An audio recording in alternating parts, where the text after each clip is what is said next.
ప్రభుత్వం ఏర్పడి 7 మాసాలు పూర్తి చేసుకున్నటువంటి సందర్భంలో ఒక నెల క్రితం అనుకుంటాను 111 మందికి ఇదే విధంగా సీఎం రిలీఫ్ ఫండ్ చెక్కులు పంచాం. మళ్ళా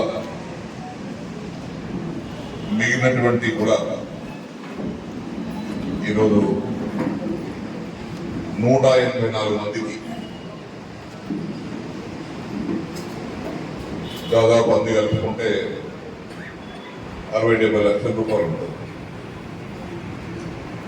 ఇవన్నీ కూడా ఈరోజు పంచబోతున్నాం.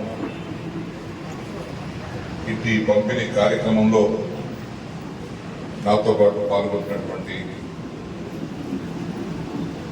రాష్ట్ర ఆగ్రో ఇండస్ట్రీ చైర్మన్ సోదరులు గౌరవనీయులు మనందరి శ్రేయోభిలాషి ఆత్మీయులు శ్రీ కాస్త బాలరాజు గారికి, మున్సిపల్ చైర్మన్ అయినటువంటి సోదరులు డాక్టర్ గంగాధర్ గారికి, సీనియర్ నాయకులు అంజిరెడ్డి గారికి, వేదిక మీద ఉన్నటువంటి మాజీ ఎంపీపీ అధ్యక్షులకు, మాజీ జడ్పీటీ సభ్యులకు, మాజీ మార్కెట్ కమిటీ అధ్యక్షులకు, ప్రస్తుత పార్టీల ప్రెసిడెంట్లకు, మండల ప్రెసిడెంట్లకు, వేదిక మీద ఉన్నటువంటి నాయకులకు, ఈ చెక్కులు స్వీకరించడానికి వచ్చినటువంటి లబ్ధిదారులకు, మాజీ సర్పంచులకు, చైర్మన్లకు, కార్యకర్తలకు, నాయకులకు, మీడియా వారికి, ప్రెస్ వారికి హృదయపూర్వక నాయక నమస్కారాలు.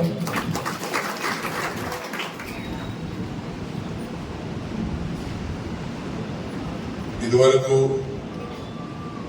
గత 10 సంవత్సరాలు కూడా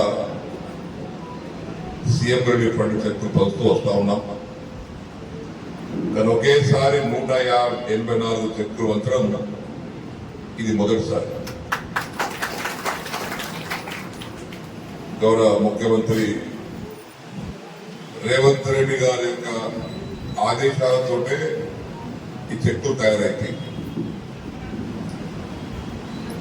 సీఎం రిలీఫ్ ఫండ్ అంటే ముఖ్యమంత్రి సహాయ నిధి.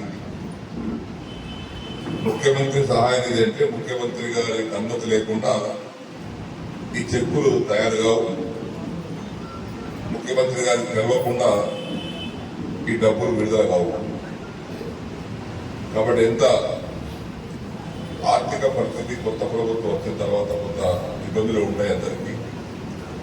మన కొత్త సంసారము వేరు పడితే భార్య భర్తలు కుదుటపడేంత వరకు కొంత ఇబ్బందులు ఉంటాయి. అదేవిధంగా కొత్త ప్రభుత్వం కాబట్టి ప్రజల కోరికలన్నింటి కూడా నెరవేరుతూ, రైతుల కోరికలు నెరవేరుస్తూ, పేదవాళ్ళకు చెందినటువంటి రాయితీలు, సబ్సిడీలు, పెన్షన్లు, కళ్యాణ లక్ష్మి వగైరా వగైరా వగైరా అన్ని చెక్కులను కూడా మొన్నటి వచ్చినాం. ఏ కార్యక్రమం ఆగుతలేదు. కళ్యాణ లక్ష్మి, షాదీ ముబారక్ చెక్కులు పంపించేయటం మొన్న. అంతకంటే ముందు సీఎం రిలీఫ్ ఫండ్ చెక్కులు 111 మందికి పంపించేసాం. మొన్న 3 రోజుల క్రితం దాదాపు 500 మందికి ఇంట్లో నిర్మించుకున్నటువంటి వారికి, డబుల్ బెడ్రూమ్ పట్టుకున్న వారికి చెక్కులు పంచాం. ఇంకా కొద్ది పంచాల్సింది ఉంది. ఈరోజు మళ్ళా 65-70 లక్షల రూపాయల కంటే ఎక్కువ 184 మందికి చెక్కులు పంచబోతున్నాం. కాంగ్రెస్ ప్రభుత్వం వచ్చిన తర్వాత ఇంతకు సోదరులు చెప్పినట్టుగా ప్రభుత్వం అనేది ఒక రాష్ట్రానికి పెద్ద దిక్కు. ముఖ్యమంత్రి అనేవాడు ఇంటికి యజమాని ఎట్లనో రాష్ట్ర ప్రభుత్వానికి ముఖ్యమంత్రి గారు పెద్ద దిక్కు. వారు వయసులో చిన్నవాడైనా ఎక్కడ కూడా ఏది గొడవ లేకుండా తప్పులను సవరించుకుంటూ మంచిని ప్రోత్సహిస్తూ ప్రభుత్వాన్ని నడిపేటువంటి యొక్క సమర్థత రేవంత్ రెడ్డి గారు నిర్మించారు. ఆ విధమైనటువంటి ఒక ముఖ్యమంత్రి గారి సమక్షంలో నేను టిఆర్ఎస్ పార్టీ ఎమ్మెల్యేగా గెలిచిన తర్వాత కూడా మన కాన్స్టిట్యున్సీ బాగుపడాలి, మన పెండింగ్ సమస్యలన్నీ పరిష్కారం కావాలి. ఒక సీఎం రెడ్డి పడే కాదు, కాన్స్టిట్యున్సీ అంటే ఎన్నో సమస్యలు ఉంటాయి.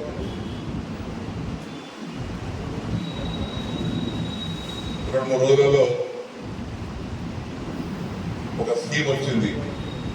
రాష్ట్ర ప్రభుత్వం ఆమోదంతో కేంద్ర ప్రభుత్వం కొంత నిధులతో బాన్స్వాడ పట్టణానికి కొత్త ప్రభుత్వం వచ్చిన తర్వాత అమృత స్కీమ్ వచ్చింది. బాన్స్వాడ పట్టణ జనాభా రోజు రోజు పెరుగుతున్న దృష్ట్యా శాశ్వత మంచినీటి పరిష్కారం కోసం అమృత అనేటువంటి పథకం కింద 52 కోట్ల రూపాయలు మంజూరైంది. టెండర్ కూడా అయింది. ఈరోజు సాయంత్రం అధికారులతో కాంట్రాక్ట్ మీటింగ్ పెట్టాం 3 గంటలు. అంటే పనులన్నీ మనం సక్రమంగా తీసుకెళ్ళాలి, ఏ పని ఆగకూడదు. దవాఖానలు కడతా ఉన్నాం, రోడ్డు వేస్తా ఉన్నాం, చెరువులు కడతా ఉన్నాం, ఎక్కడేమో కడతా ఉన్నాం, లిఫ్ట్లు కడతా ఉన్నాం. ఒకటి కాదు, రెండు కాదు, కొన్ని వందల కోట్ల రూపాయల పనులతో ముందు నడుస్తా ఉన్నాం. బాధ్యత బరువు మోసేవాడు తెలుస్తుంది, గాలి మాట్లాడే వారికి ఏం తెలుస్తుంది? బరువు మోయకుండా గాలి మాట్లాడేటువంటి వాళ్ళు వాళ్ళకేం తెలియదు. కాబట్టి బరువును బాధ్యతను సంపూర్ణంగా సమర్థవంతంగా మనం మోసుకొని తీసుకెళ్ళాలి. నియోజకవర్గంలో 1,95,000 ఓటర్లు, 4 లక్షల మంది జనాభా. వారికి కావాల్సిన అవసరాలు, వారికి చేయాల్సినటువంటి పనులు ఇవన్నీ చేయాల్సిన అవసరం ఉంది. కాబట్టి నేను రేవంత్ రెడ్డి గారిని సమర్థిస్తూ వారితో కలిసి పనిచేయటానికి నేను ఈరోజు రావడం జరిగింది. ఈ సందర్భంలో ఎవరైనా మాట్లాడుకున్నా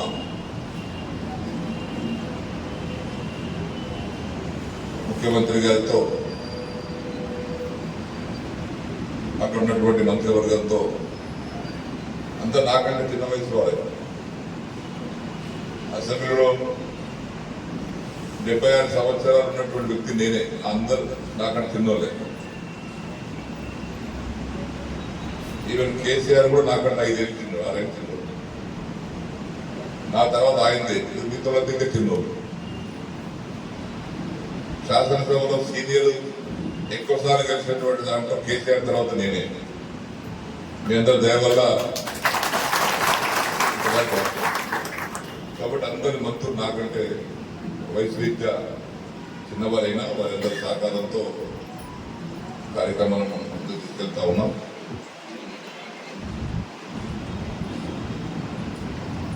దొడ్డు మాట చెప్పాలంటే, వ్యాపారం చేసేటువంటి వ్యక్తికేమో నేను ఇవాళ ఇంత వ్యాపారం చేసినా, 2 లక్షల రూపాయల సరుకు అమ్మినా, ఇంత ఖర్చు అయింది, ఇంత మిగిలిందని సాయంత్రం లెక్కేసుకుంటాడు. సంవత్సరాలు లెక్క, దీపవర్ణం లెక్క తీసుకుంటాడు. ఒక నిజమైనటువంటి నిస్వార్థమైనటువంటి ప్రజా సంక్షేమాన్ని, ప్రగతిని కోరుకునేటువంటి నాయకుడు ఏం లెక్కేసుకుంటాడు?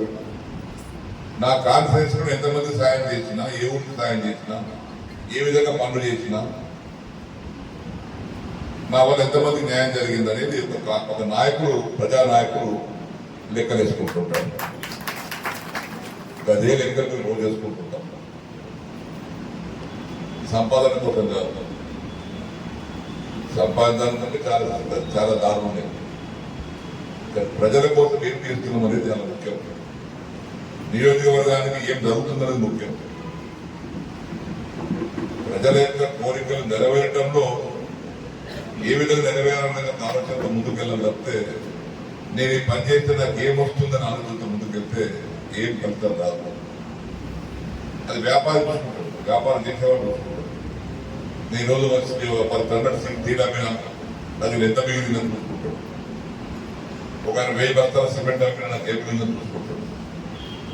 నాది రాజకీయ నాయకుడు, స్వచ్ఛమైన రాజకీయ నాయకుడు ఏం చూసుకుంటాడంటే నేను ఇవాళ ఏం మంచి పని చేసినా, ఎంతమంది మంచి పని చేసినా మా లెక్కలు మాకు ఉంటాయి. అందుకే ఇంతమంది సోదరులు బాగుండదు అన్నట్టుగా వాళ్ళు కూడా మేము కలిసి చాలా పనిచేసాం. సరే మధ్య రాజకీయ కారణాలతో కొంత వేరుగా వారు కొద్దిగా నిరోగతికైనా మళ్ళా భగవంతుడు నాకు చివరి సమయంలో మళ్ళా మా ఇద్దరు కలిపాడు భగవంతుడు. ఒక శుభ పరిణామం కూడా.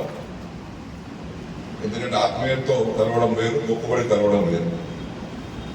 మేము ఆత్మీయతతో కలుసుకున్నాం, మొక్కుబడి రాదు. మేమిద్దరం కలవడంతో కాన్సెన్స్కి శుభప్రదం అవుతాం, అడ్డంకులు తొలగిపోతాయి. ఇద్దరం కలిసి మాట్లాడుకుంటే మీ అందరి శ్రేయస్సు దృష్ట్యా, మీ అందరి సలహా సూచనల ప్రకారంగా మేము ఇద్దరం నిర్ణయం తీసుకున్నా. దాని వెనకాల మీ అందరి సూచనలు ఉంటాయి, నాయకుల సూచనలు ఉంటాయి. ఆ నాయకుల సూచనలు సలహాలు తీసుకుని మేమిద్దరం నిర్ణయం తీసుకుంటాం. ఆ ఇద్దరు నిర్ణయానికి ఇంకా బలం ఎక్కువ ఉంటుంది. వారి కార్పొరేషన్ చైర్మన్ గా, నేను ఎమ్మెల్యేగా మేము తీసుకుంటే నేను దేనికో తీసుకుంటాం. నువ్వు ఇంత బతుకుందాం, నేను ఇంత బతుకుందాం అనుకుంటాం కాదు.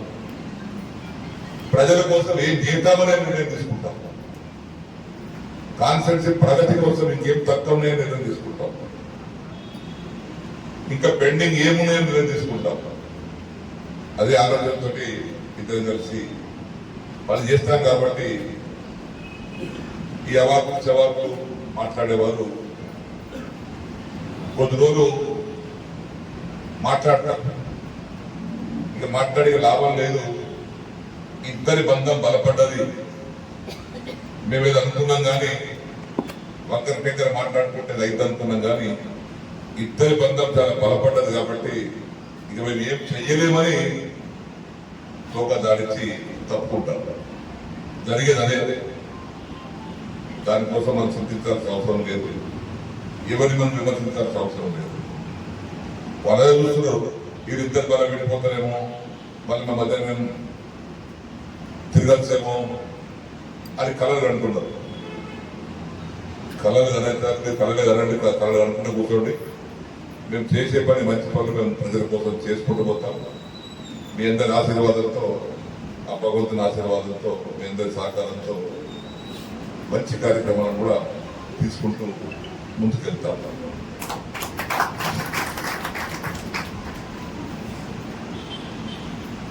ఈరోజు ఎక్కువ సమయం తీసుకోకుండా ఇప్పుడే సోదరులు చెప్పారు, వీరుకుని వెళ్ళొచ్చాం. ఇక మా తల్లులు ఆడబిడ్డలకు బోనాలంటే పసుపు కుంకుమలతో జరిపేటువంటి పండుగ బోనాల పండుగ. ఎవరు పిలిచినా ఆడబిడ్డల దగ్గరికి పోయి బోనం సమర్పించుకొని రావాల్సి ఉంటుంది. కాబట్టి ఇద్దరం కలిసి ఆడబిడ్డలు తయారై బోనాలు తయారు చేసుకుని దీపాలను ముట్టించుకుని రావడం కొంత ఆలస్యం. మేము తయారైపోతున్నాం కానీ వీరుకులో ఆడబిడ్డలు తయారైన మమ్మల్ని చెప్పినప్పుడు పోయేసినాం. ఇద్దరం కలిసి 2 బోనాలు ఎత్తుకొని 4 అడుగులు నడిచి అమ్మవారిని మొక్కుని ఇంటికి వచ్చాం. కొంత ఆలస్యం జరిగింది. మేము ఇప్పుడు మండలాల వారిగా విధిస్తాం. ఆ మండలాల వారు మీరు కూర్చుంటే చేయదండి. మొసరా చేయలేపండి, మొసరా వాళ్ళు మొసరా. Right right right